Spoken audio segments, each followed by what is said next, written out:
Y'all, things are getting real, so let's recap everything that's happened in Avatar The Last Airbender, Episode 6, Masks. So we start this episode off strong with a lot of conflict, and we are on a Fire Nation Navy boat, and Prince Zuko's crew is not happy with him. They feel super disrespected by him. They don't like the way that he treats them, and they are giving General Iroh hell. And to be honest, the way they're talking to General Iroh, I'm like, do y'all remember who you're talking to? Like, know your place. And of course, General Iroh's sitting there like, sipping his jasmine tea. Not really, but he's like, in one ear, out the other. But he tries to explain to them, he's like, y'all don't know what he's been through. You don't know where he comes from. And like, try walking a mile in his shoe. Try being an influencer for a day. Try. But it's crazy to me because General Iroh, compared to his brother, the literal Fire Lord Ozai, are just so different. But you have to stop and think too, because it's like, General Iroh used to be like the bad guy, like literally tried to invade Ba Sing Se and like failed. Like, he was like a real bad dude. Like he is super strong. Like don't let his, solemn demeanor, like he's very cool, calm and collected, loves his pie show, loves his jasmine tea. He's a real strong bad dude, but like he's just kind of like reserved now, but like don't let that fool you. But I really appreciate that he does always defend Prince Zuko, his nephew, so I really like that. But all of a sudden, we skip a whole ton of steps in the story, and we're over on Roku's island. So if you didn't watch the animated series, there's this whole section that's skipped where the gang finds out that they need to get to Roku's island to speak to the previous Avatar, which is Avatar Roku, who is the previous Avatar that came from the Fire Nation, and they need to get there by the time the summer solstice hits so they can get to his statue in time for the light to hit the statue just right so that everything lights up and they can get to the spirit world and he can talk to Avatar Roku and find out what's going on. So like that whole process, that whole storyline is completely skipped, and all of a sudden Aang is just there without Sokka, without Katara. But anyway, he's magically on Avatar Roku's island, and the Fire Sages are there, and the Fire Sages are not good people anymore. Basically, they said, screw the way of the Avatar. They're all about the Fire Lord. They're on his side. But there is one rogue Fire Sage, which is nice. But Aang is basically like, hello, Fire Sages, I'm the Avatar. And they're like, that's nice. And he's like, okay, no, and runs away. So that rogue Fire Sage pops up and he's like, hey, follow me. I'll show you a secret passageway. Boop, boop, boop, boop, boop.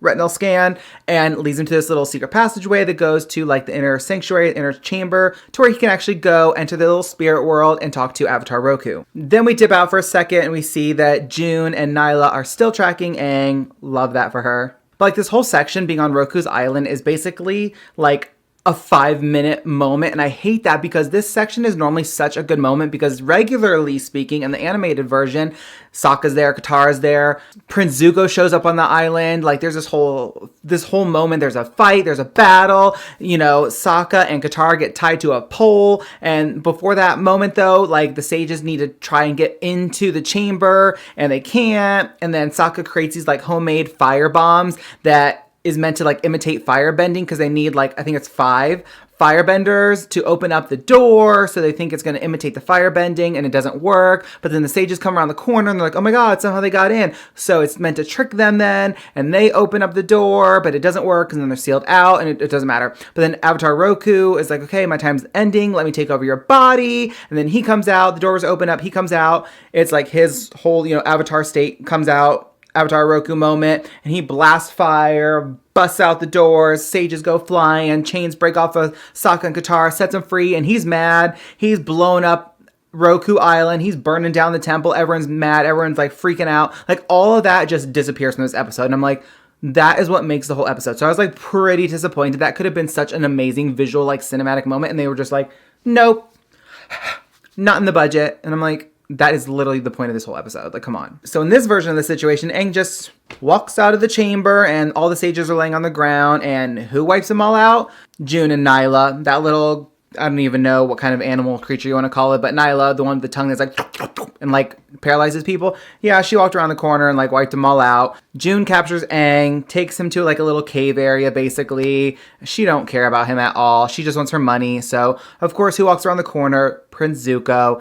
He puts him in a little crate, a little wagon. They're going down the road. And then, of course, who stops them? None other than Commander Zhao. Of course, he takes Aang to like a little command outpost kind of thing, and he's claiming victory for capturing the Avatar. He starts celebrating, and then who do we see pop around the corner? The Blue Spirit. So if you haven't watched the original version of the show, the Blue Spirit is Prince Zuko. He has a mask on, he has these two little cool swords, and basically the point of that is that Prince Zuko's not going to let someone take claim to the capturing the Avatar. He's going to take him back. So basically he's just going to help him for the time being, because he's not going to let someone take his prize, basically. So there's a little wham bam fight scene.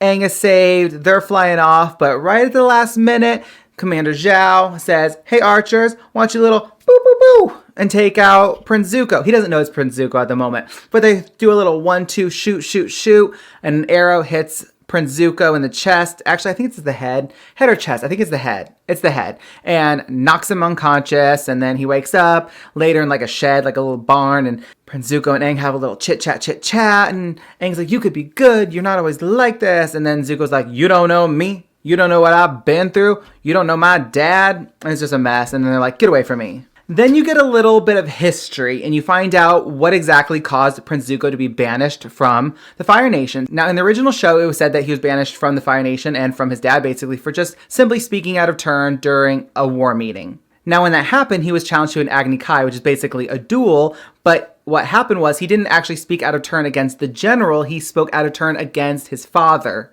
Now, in this situation, he didn't just simply speak out of turn in this like live action. He didn't speak out of turn. He actually just straight up went to the general during these like war tactic battle plans and basically said, he literally said, "This is a stupid plan. Like, I don't like your plan. This is stupid." But that plan wasn't actually from the general. The plan was from his dad. And that's where this Agni Kai came from, because his dad was like, "There's only one way to settle it, an Agni Kai." But at that moment, Zuko didn't realize the Agni Kai was between him and his dad, because he didn't realize it was his dad's actual plan, not the general. The general was just carrying it out and speaking on it, but it wasn't his plan. Then we zip back and Aang just skedaddles back to that spiritual bear forest, gets on his little rock, and he's like, "Boop, boop, boop, spirit world, spirit world." We have little flashback moments here and there, and Katara and Sokka wake up. Everyone's feeling nice and refreshed, and then we get ready to move on to the next thing. So overall, this episode was a little chaotic, but you get little glimpses of the past. You start to tie together some loose ends from the previous episodes. You find out a little bit of history, especially about Prince Zuko and his banishment. And I feel like this is a good episode for anyone who's never seen the original series. But if you're like me and you've seen this series like thousands and thousands of times, it feels very chaotic, and it's kind of disappointing because so much of the excitement is left out, and it's kind of like, meh. But that's my recap of episode 6. Get ready for my recap of episode 7 coming right up in this 8-part series.